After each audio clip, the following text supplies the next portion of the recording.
chers lecteurs et chers consommateurs. Aidez-nous et le réseau Plus que Pro à protéger, défendre les droits et les intérêts qui sont les vôtres et ceux de nos chers consommateurs de France.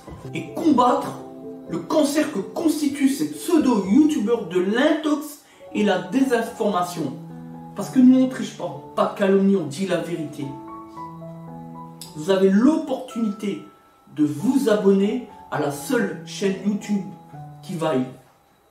À vous de jouer. Merci de nous avoir donné votre confiance.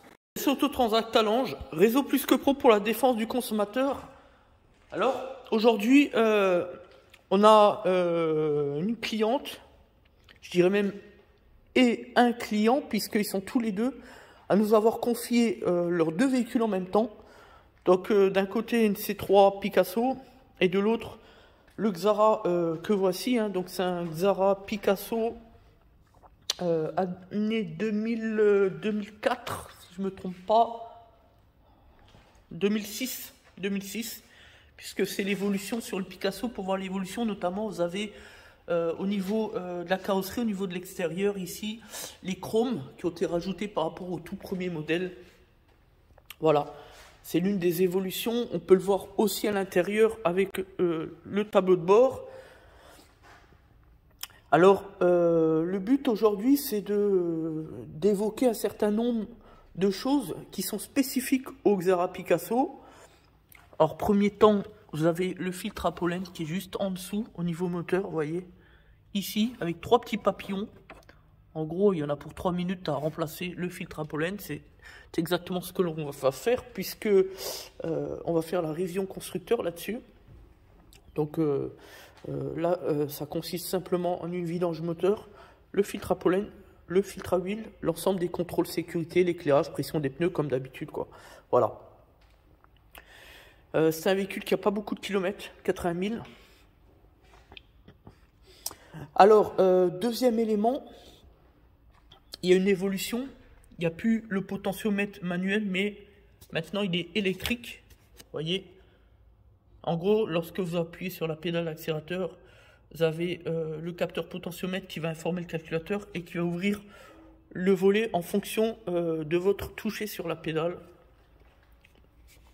Tout simplement, voilà. Ici, vous avez le capteur pression admission. Au niveau de la distribution, vous avez une particularité également sur le 1,6 litre. Alors là, je vous présente quand même, il faut le dire, la 1,6 litre 16 soupapes essence. Et voilà, avec les dernières dépollutions, vous avez une sonde oxygène ici de diagnostic et une sonde à oxygène en dessous le pot catalytique qui s'appelle une sonde corrective. Au niveau de la distribution, ou plutôt de l'accessoire, ici vous avez les éléments. Pour détendre la croix accessoire là-dessus, c'est extrêmement aisé. Vous avez juste ici le... Alors je sais pas si on voit bien le galet accessoire qui est un galet dynamique. Voilà, il suffit juste de prendre la tension sur l'écrou. Rien d'extraordinaire. On tire avec la clé, on met la pige dans le petit trou juste en dessous, fin de l'histoire. Vous voyez, c'est assez simple. Ensuite, qu'est-ce qu'on peut dire de plus? Pour ce qui concerne ce moteur, il n'y a pas vraiment de choses différentes. Au niveau de la batterie, voilà. La batterie, vous savez que sur les Xara Picasso, elle n'est pas pour des raisons de place dans le compartiment moteur, mais en dessous le siège avant gauche, tout simplement. Ici, vous avez l'alimentation qui part justement de la batterie et qui revient ici. Pour prendre les alimentations, notamment lorsqu'on a un problème de batterie, on met les pinces, on prend une masse, ici l'alimentation plus, et on démarre, voilà. Enfin, on pourra évoquer la remise à zéro, entretien sur les Xara Picasso. Ça se passe ici, comme 90% des véhicules Peugeot. Je dis 90% parce qu'il y a certains véhicules pour lesquels nous devons utiliser l'outil diagnostic pour mettre à zéro. Mais là-dessus, rien d'extraordinaire. il suffit tout simplement de mettre le contact. En même temps de mettre le contact, juste un peu avant, on appuie ici sur le bouton des 3 zéros.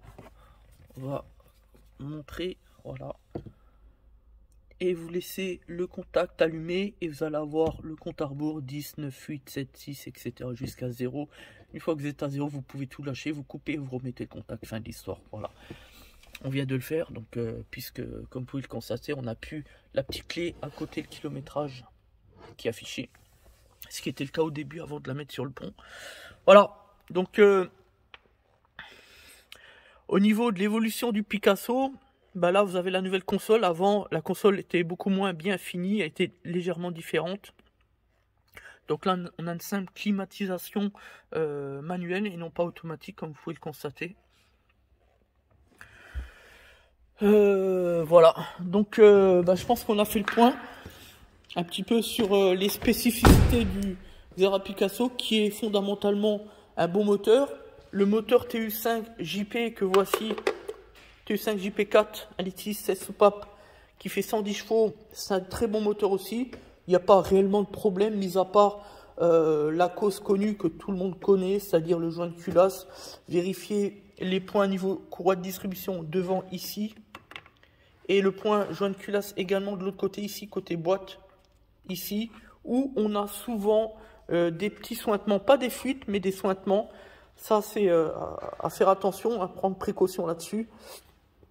Voilà. Ou alors, on a effectivement des fois une fuite d'eau sur le boîtier d'eau, sur le côté, là, côté latéral, qui coule sur le capteur PMH ici, qu'on voit ici. Voilà, juste là où c'est éclairé. Ça, c'est le capteur PMH.